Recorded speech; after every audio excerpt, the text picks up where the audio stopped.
A ver, ¿cómo es posible que la ultraderecha, que durante años pareció algo casi residual, de nostálgicos, sea hoy una fuerza política clave en democracias que creíamos súper consolidadas? Es una pregunta que está en todas partes. Durante mucho tiempo era como si fuera un problema del pasado, pero de repente, ¡zas!, está en el centro de todo. Para intentar entenderlo, vamos a seguir la reflexión de un analista, Chema Montero, que nos da una imagen muy potente para empezar. Montero lo describe así, con esta metáfora que es buenísima. La ultraderecha era como un elefante en una sala de estar a oscuras. No lo veíamos, pero siempre ha estado ahí, ocupando un espacio enorme que simplemente preferíamos ignorar. Y esa es la pregunta del millón, ¿no? La que va a guiar todo este análisis. ¿Qué ha pasado? ¿Qué luces se han encendido de repente para que todos, de golpe, veamos a ese elefante con una claridad tan brutal? Pues vamos a empezar a buscar la respuesta. Resulta que las luces que se encienden no son tanto focos nuevos, sino más bien los hilos que se han ido descosiendo en el tejido de nuestras democracias, y por esas costuras rotas, claro, se cuela la luz y deja a la vista el problema. Montero identifica 4 de estos hilos rotos. El primero, la precariedad económica, bastante obvio. El segundo es la quiebra de la movilidad social, o sea, esa promesa que nos hicieron de que nuestros hijos vivirán mejor que nosotros, que ya no se la cree nadie. El tercero, el estado de bienestar, que cada vez está más debilitado y ya no llega a proteger a todo el mundo. Y el cuarto, ojo con este, es que se empieza a cuestionar la idea de que los derechos humanos son algo universal y que siempre van a más. Si juntamos estos 4 factores, lo que tenemos es un caldo de cultivo perfecto, un malestar social profundo y muy extendido. Pero la cosa no se queda solo en lo estructural, en lo económico. Hay un factor que es mucho más sutil y a veces mucho más poderoso y que lo cambia todo: la emoción. Porque seamos sinceros, en la política de hoy en día, la percepción de las cosas muchas veces pesa más que la realidad pura y dura. A esto, Montero le pone un nombre: el efecto emocional. ¿Y qué es? Pues son esas percepciones, esos sentimientos que comparte muchísima gente sobre situaciones que, si luego te vas a los datos fríos, pues ves que no son exactamente así. Mirad, este cuadro lo explica perfectamente. Por un lado, tienes la percepción de que hay una invasión de inmigrantes, y por otro, la realidad, que su presencia se concentra en barrios muy concretos. O esa sensación de que las minorías imponen su agenda, cuando la realidad es que simplemente se están expandiendo derechos, y eso no le quita derechos a nadie más. Son narrativas que apelan a la emoción y que, como vemos, se pueden alejar bastante de los datos. Y esto que nadie piense que es algo nuevo. Pensemos un momento en una de las frases más famosas y políticamente más destructivas de la historia, la que se le atribuye a María Antonieta cuando en Francia la gente no tenía ni para pan.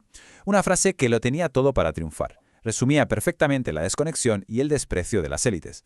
Pero aquí viene el giro de guión. Es que María Antonieta nunca dijo esa frase. Jamás.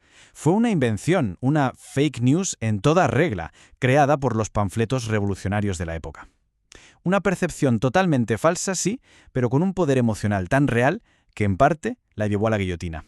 Un ejemplo histórico brutal de cómo las percepciones pueden cambiar el curso de la historia. Bueno, y ahora que hemos visto esto, vamos a seguir tirando del hilo de la historia porque nos da unas lecciones y unas advertencias sobre lo que pasa hoy que son clarísimas.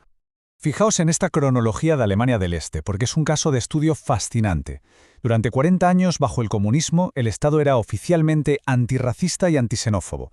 Adoctrinamiento constante en las escuelas, en los medios. Pero mirad qué pasa. En noviembre del 89 cae el muro, y casi inmediatamente, en 1990, estalla una violencia xenófoba brutal.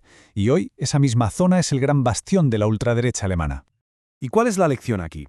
Pues que la ideología que te imponen desde arriba durante décadas puede ser solo superficial, solo epidérmica, como una capa de pintura.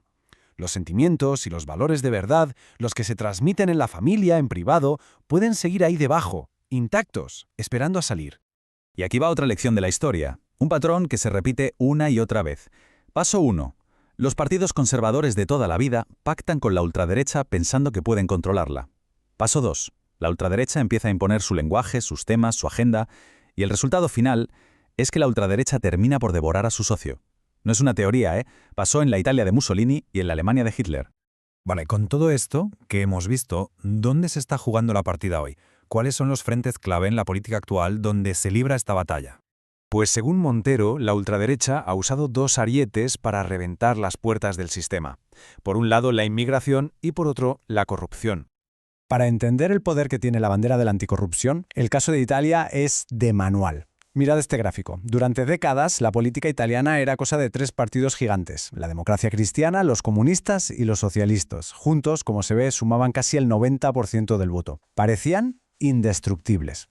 Y entonces llegó un escándalo de corrupción masiva, el famoso Tangentopoli, que se llevó por delante a todo el sistema.